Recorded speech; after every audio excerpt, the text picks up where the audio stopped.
तर मी प्रसाद ज्ञानदेव पाटील, मी आरळगुंडी या गावचा आहे. गेली 6 महिने मी वेगदांच्या सोबत आहे. सुरुवातीला माझं ग्राउंड एवढं काय व्यवस्थित नव्हतं. मला रनिंगबद्दल काहीच माहीत नव्हती, पण दादांकडे आल्यापासून मला प्रत्येक गोष्टीची माहिती, इंजुरीमध्ये काय काय करायचं, त्याच्यानंतर आपला डेली वर्कआउट काय काय असतोय, त्याच्यानंतर आपल्यात कशी प्रोग्रेस करायची, कशा स्टेप करायच्या, त्याच्यानंतर पळायची टेक्निक, बऱ्याचशा गोष्टी इथं आल्यावर मला समजल्या. त्याच्यानंतर ह्या अकॅडमीचं वैशिष्ट्य म्हणजे करिअर सोडून ज्या अदर गोष्टी असतात, म्हणजे जसं आपण पॉझिटिव्ह कसं राहायचं, आपण नेहमी पॉझिटिव्ह राहिलं पाहिजे.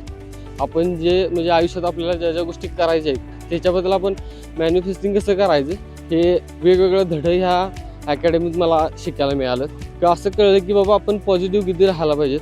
त्याच्यानंतर आपण ज्या ज्या गोष्टींचा विचार करतोय, जसं आपण डोक्यामध्ये गोष्टी ठरवतोय त्या सत्यात कशा उतरतात आणि त्या कशा उतरायच्या, ह्याचं जे नॉलेज होतं ते मला इथं वेगदांच्या सोबत आल्यावर कळालं.